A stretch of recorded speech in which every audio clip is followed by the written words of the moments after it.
I would like to congratulate the three organizations, CITU, Agriculture Workers Union and Kisan Sabha in Telangana for organizing this meeting. It is a very important decision taken jointly by us to have a Kerala Solidarity Day across the country in a joint manner by the three organizations. So it is with the slogan, protect the rights of people of Kerala, strengthen left alternative. This is the slogan that we have given. And what is the reason for this call now? Because some people also asked us why every state is facing problems. Every state is facing problems. Yes, many of the opposition ruled states are also facing problems. But Kerala is having a left democratic front government which has a legacy of implementing pro-people policies, pro-worker, pro-farmer, pro-agriculture worker policies, and also for the general population welfare measures are being implemented. So this entire effort of the LDF government is sought to be destroyed by the BJP government at the center. You all will be remembering just a year or so before, Narendra Modi made an interview. It is very interesting to note. The general corporate media says there is no more left, left is over. But Narendra Modi said there is a communist government in Kerala and it is very dangerous because it is dangerous for the ideology of the RSS, the Hindutva forces, the corporate forces. They feel that threatened by, though the Communist Party is ruling only in one state, they feel threatened by this government. And that is the importance. They are protecting the rights of the workers, the farmers, the agriculture workers. They are not allowing the privatization of the resources, sale of our resources, they are not allowing. They are protecting the farmers in terms of giving different kinds of subsidies and different support system is there. For agriculture, communist government elected anywhere in the world came to power in Kerala.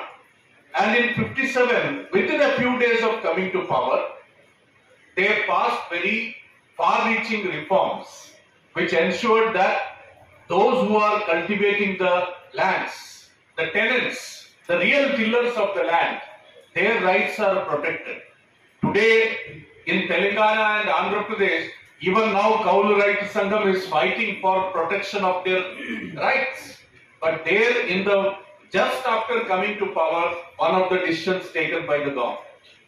The agriculture workers who were staying in the homestead, whatever homestead they were having, that was given over to the agriculture workers.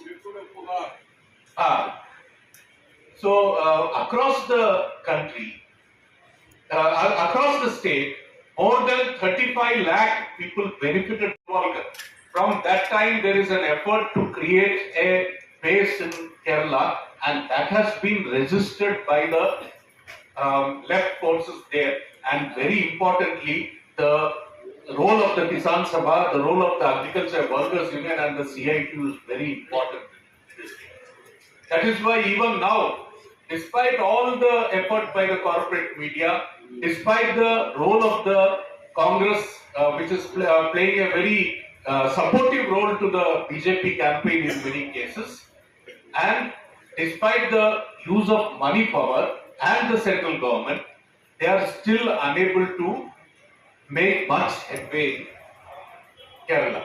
That is why this anger against Kerala is.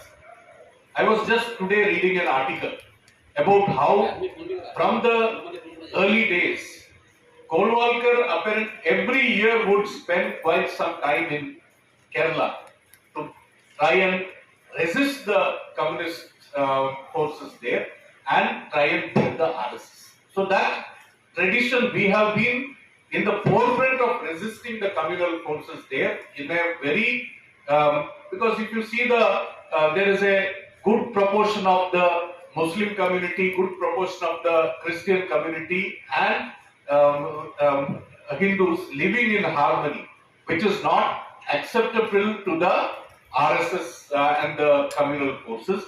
Our cementing role is very important. So in the last 10 years of Narendra Modi-led BJP government, in a very systematic way they have been attacking. Let us see what is the kind of alternative that the Kerala LDF government there is.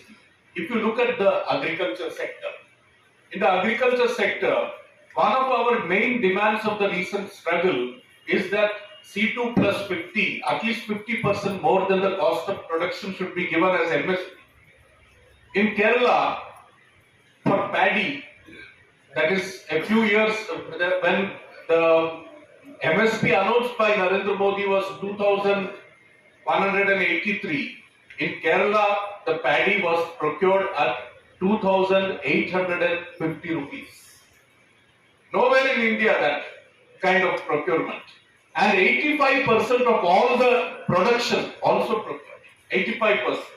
If you look the national average that is being procured by the paddy or wheat, it is less than 20%.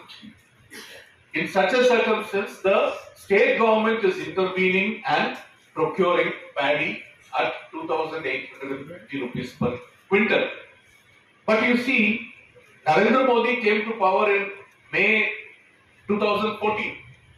In June, the first order letter issued to state says that if you are paying more than the central MSP, then FCI will not procure from your state.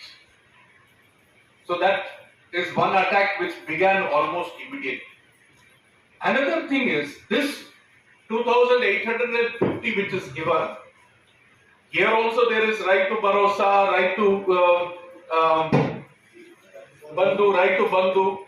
The Prime Minister has started the Pradhan Mantri Kisan Samman Nidhi.